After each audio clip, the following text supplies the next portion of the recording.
Good morning, everyone. Hopefully, everyone can hear me. If for some reason you don't hear me right now, pop something in the chat real quick so we can get that fixed. But I show it is 9 o'clock, so it's time to get started. Hopefully, you guys are awake. I'm trying to get that way. It was kind of a long night. So, let's talk today about student choices and why people like choice in general. So, a little bit about me. So I'm a lifelong learner. I take classes a lot. I feel like I've been in school half my life, probably longer. But recently, I had the great opportunity of taking a 600 level class that gave me a lot of flexibility in how I do my assignments. And so I want to talk to you just a moment about that particular course. So that framework allowed for a great deal of individuality and creativity and being able to choose your own path, so to speak. There was a really broad framework of what it is you wanted to do or what the instructor wanted you to do, but you had great latitude being able to interpret that. So, for example, 1 week of this course was taking an MP3 file and then modifying that slightly, and then submitting both of those files so that the instructor could compare those. And then, later on, we had the same situation where um, we could take something from the previous few weeks and alter that. Now, in the word alter, he actually used the term make it better. So make it better was left up to interpretation. It allowed students to just kind of think, well, what do I believe is better? Now, the instructor gave some framework and reference for that as to, what he sort of expected. So there were certain criteria, but he, again, made it very, very broad and allowed students to sort of use their own creativity and their own passions. So for me, interestingly enough, I took a song and added two different versions of the song and merged it into one. And I thought that was a really great assignment. But in any case, that course opened up my eyes to the thought of, using more choice, assignment choice. Now, I currently have some of that already in some of my FYE courses, but I'm seriously considering taking FYE 100 and making it just a fully student choice driven model as a way to sort of test out this theory about how student choice can impact learning and creativity and engagement. All right. So, with that in mind, why does this qualify me to sort of talk about this topic? Well, I see it from a bunch of different sides. I'm an instructor. Obviously, I'm a student because I just mentioned that. I'm an instructional designer of sorts, helping other faculty design their courses, work with online course development, do quality assurance review. So I get to see a bunch of different things from a variety of different people. And one thing I've noticed is that those students who have choice options in courses just really tend to engage a lot more frequently and tend to have better outcomes. So, why student choice? Well, for those same reasons. It engages students, it gives them creativity, it helps ignite their passions and allow them to think about new ideas and concepts in different ways, and it deepens their level of learning. They have they feel like they have some kind of control over their education and the way it's going. They're not dictated to by an instructor or told they have to do this certain assignment. They feel like they have an element of control and skin in the game, if you want to call it that. So imagine this scenario for a second. So this is one of those interactive elements that we get to talk about. So imagine this. I want you to think you're a social butterfly. You really enjoy talking to people. You enjoy collaborating with folks. You just constantly are one of those people that light up the room, and your presence is known the moment you walk through the door because you're just someone who really loves talking and engaging with people. So imagine with me for a second that you have the option to do an assignment. In the chat, if you will, I want you to put your choice. So remember, you're this social butterfly. Okay. If you have the option, if you want to take the multiple choice exam, I want you to put MC in the chat. If you'd rather do a writing project, please put WP. If you want to do a group collaboration project, please put GC. And let's see what you guys think. So remember, you're a social butterfly, you have this option. What do you think you want to do? So far, we see some of these coming in here, and quite a few of them are saying GC. I actually see a couple of those showing they want to do the writing projects. So it depends a little bit, but you see that there are students, even with that scenario in mind, they want a difference of choice. They want to be able to do something that matches them, matches their style, matches what they think and what they enjoy, and allows them to find meaning and relevance in what they do. All right. So this does a bunch of different things. So how do you as a faculty or staff feel about having freedom to create, design, edit, develop things for your course? Probably you enjoy it a lot, right? And you probably crave and want that freedom, I imagine. So students really want the same thing as well. So let's talk about this for just a second as we flip over. So, excuse me for just a second.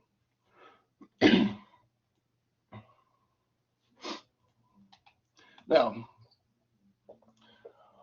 you might hear about students, student choice, and maybe how it shouldn't really be an object or an option, because instructors are student or subject matter experts, right? They've spent years honing their craft. They've spent years devoted to education and learning things, and that's great. And that's exactly what we need from instructors. We need people who know what they're doing.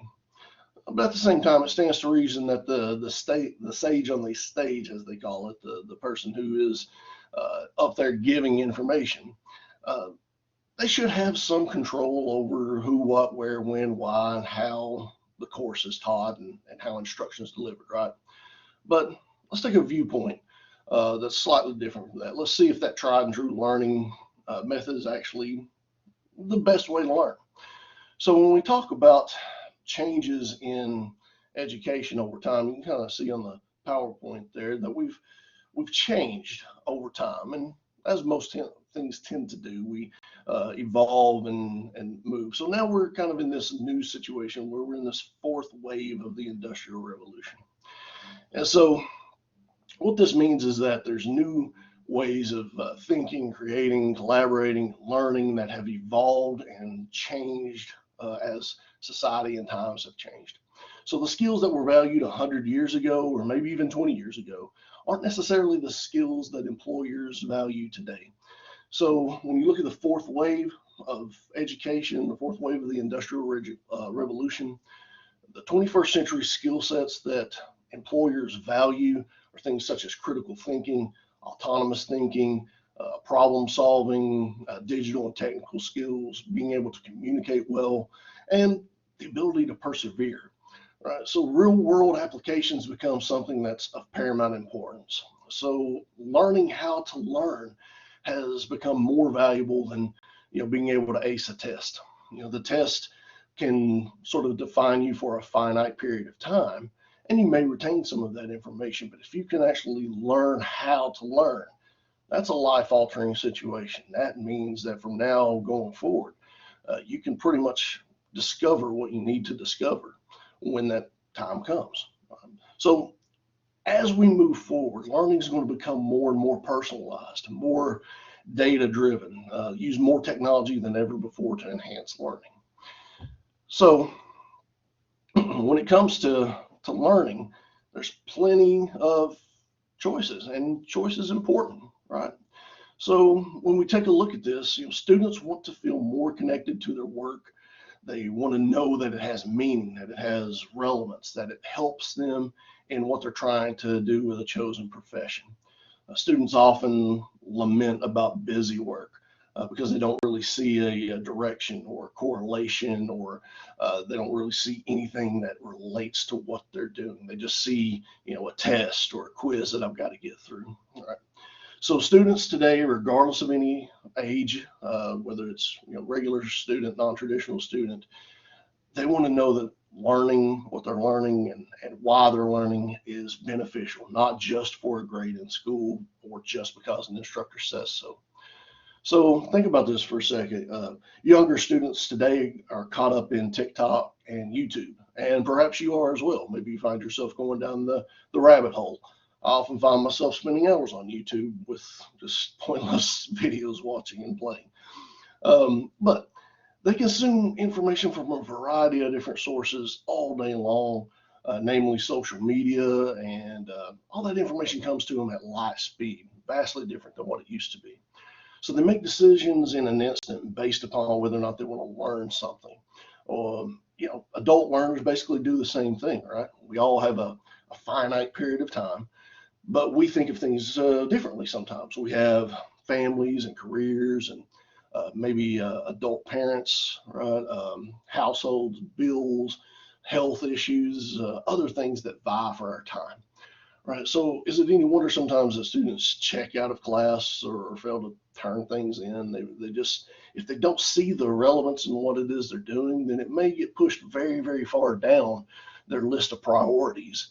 And then, of course, obviously, if that happens, you start seeing these zeros, you start seeing these missing assignments, and trying to drag them to come in and do things. But if the material, if the assessments were available that students could pick from that spurred their engagement. Much like getting on TikTok or YouTube, they'll spend those hours investigating, finding out, researching, learning more and more and more. All right. So oftentimes in society, people feel as though their voice may not be heard. We hear this a lot, right? You'll see it sometimes in the news. Sometimes you'll hear it on our campuses. Students feel this way too, right? So when we talk about DEI initiatives, and so I was thinking, a couple of days ago when I was putting some of this together, we talk about diversity, equity, and inclusion. So let's take that beyond what we know that as right now, and make it just a little bit further. See if we can kind of broaden that definition just a second. So if we extrapolate that to learner choice, if we give students a chance to choose, how they complete an assignment, that's kind of like having a diverse set of assignments in my mindset. We think, you know, if we give them a chance to do something they're good at, I kind of see that as like an equitable situation, right? Because you might have students that are really, really good at test taking and then others that aren't. But if they're forced to take a test, it may not be very equitable to the students who can't test well. And then I think about a chance for everyone to work together. So that inclusivity. So whether that's student to student or student to instructor, it gives, sort of a broader meaning, I think, to DEI. So I thought, when I was thinking about what this means, what this concept sort of meant to me, I thought that that might be a decent way to sort of relate that to some other initiatives we have going on, some other buzzwords that you hear strolling about our campuses. So, what are some of the benefits of choice?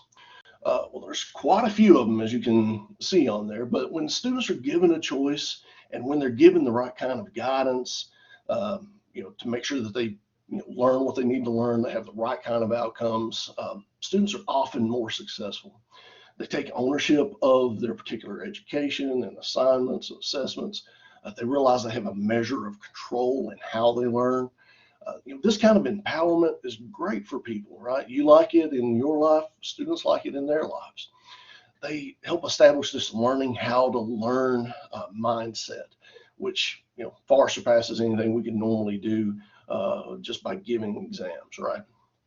So passions for deeper understanding and deeper exploration allows those students to make more connections, to develop a love for learning, if you will. And that leads to greater retention and the ability to learn going forward.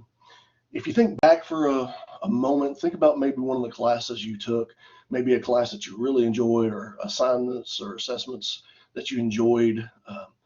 They probably triggered something deeper inside you that made you really want to explore that. It probably probably wasn't just the assignment.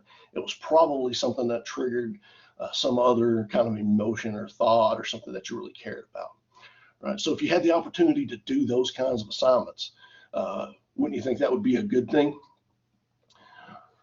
So with all good things, though, you can't have too much of it. So student choice is much more effective than the traditional way of learning from everything I've seen, read, and heard about. But given, a particular assessment that everyone does, usually a test, usually not the best indicator. But it's important not to overwhelm with options. So has anybody ever went to a restaurant, brand new restaurant, you sit down, a lovely establishment, they give you the menu and it's 28 pages thick and the print's about like 0.7 font, and you've got 3,000 options to try to figure out what you want to eat. So you spend the next 20 minutes eating the free bread or the free chips or whatever, and drinking something, and the waiter or waitress comes back and forth 2 or 3 times, and you say, well, I'm not quite sure what I want yet. Give me just a couple more minutes. I find myself doing that a lot sometimes when I go to restaurants that have those deep menus. And it's because choice can be overwhelming. So research suggests that between 3 to 5 options is best and usually produces the most satisfaction and motivation. So structuring those in good instructions, providing detailed rubrics can help guide the students toward being successful with those different options available to them. So now when we talk about bringing in choice into your course, let's take a look at some of the things that you could possibly do. So you could maybe allow students to choose between upcoming course topics. So let's say, for example, you have 4 modules in your course, and the order in which you present those really doesn't matter. They're not really building upon one another, for example. Well, if you gave students the option on the first day of class to be able to change that order, that gives them a bit of an option. So maybe they decide to do module 4, then module 1, then module 3, then module 2. If they choose that route, it gives them a sense of control and ownership in their learning. And something maybe as simple as that right there may help to spur engagement. Allowing projects to stretch over multiple learning outcomes, over multiple weeks, multiple modules, gives students a chance to collaborate, to critically think, to spend more time sort of developing and thinking about things. Students get the opportunity to be able to grade one another. You can make it anonymous if you like, to sort of keep it more real and honest. But the real benefit from learning to work together is, they're going to get that in the real world. We have committees and teams and all sorts of stuff, and we as faculty and staff have to do that all the time. So students are going to have to do that at some point as well. So being able to learn those skills in a judgment-free, fail-safe kind of environment like college is a great place to learn those things. Now, in some cases, having some extra assignments in the course might be a good option. So say that you want your course to have 1,000 total points. Well, maybe you make 15 or 20 assignments, and each of them are worth 100 points. So now the student could pick, I want to do these 10, or I want to do, 1, 2, 3, or I want to do 7, 9, 12, 13.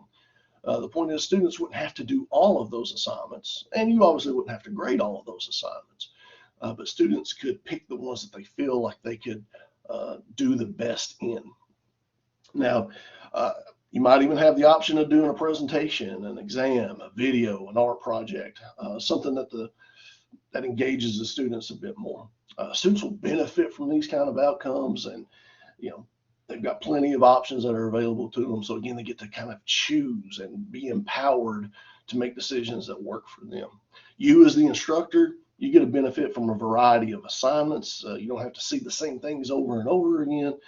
You'd be able to see some creativity in students and give them really a chance to explore themselves, to broaden their horizons, so to speak. And they get a benefit by taking that kind of ownership.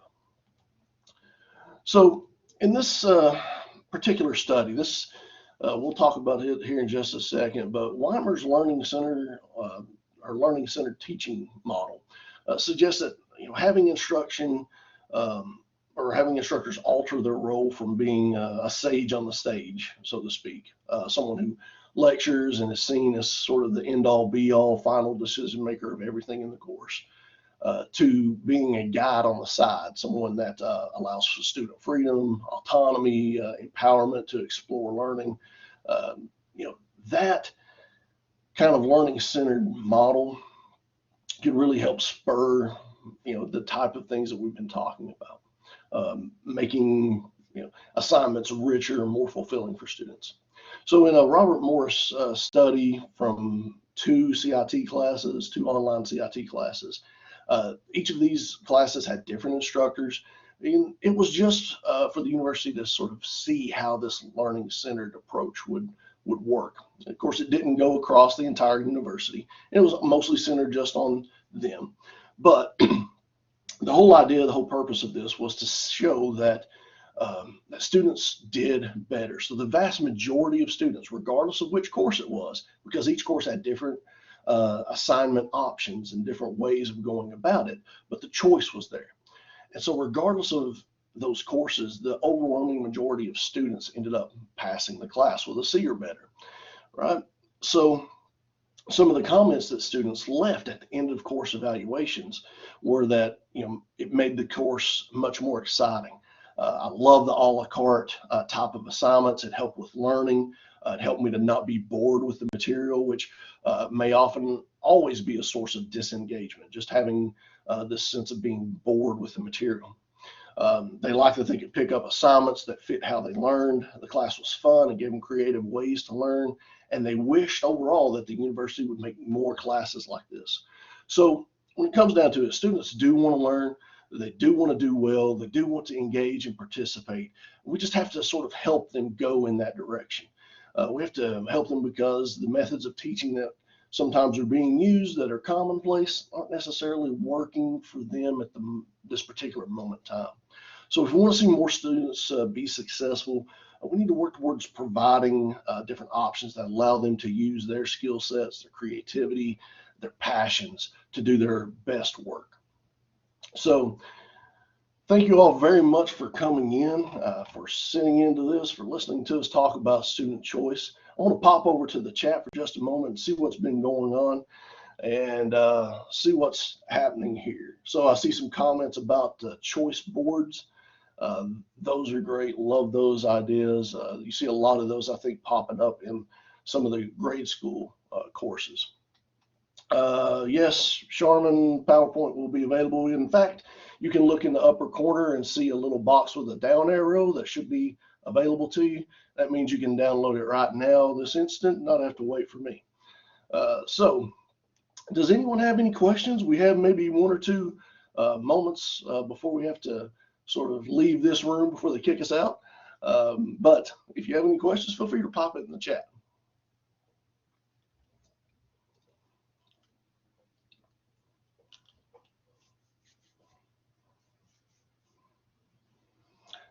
Now, Scott, you mentioned a good point. You may not be able to see this working in every course, but it certainly opens up the idea to thinking about ways to incorporate it.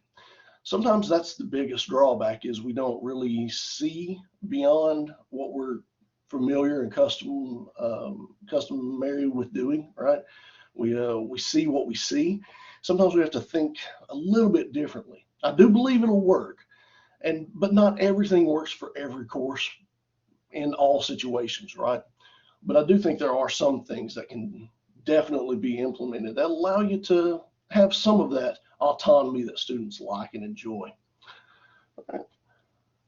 So I see we've got about 1 minute left, probably a little bit less than that. Again, thank you all very much for coming out this morning. You could have done anything else with your time this morning, but you chose to spend it with us. So thank you very much for that. We appreciate you. I hope you've learned something important, maybe something you can take away and use in your course. If you have any questions, you can always feel free to reach out to me. I may not have the best answer, but I'll try my best to give you one. You all have a great day. Enjoy the rest of the conference. And if you can, swing back by a little bit later on for authentic assessment.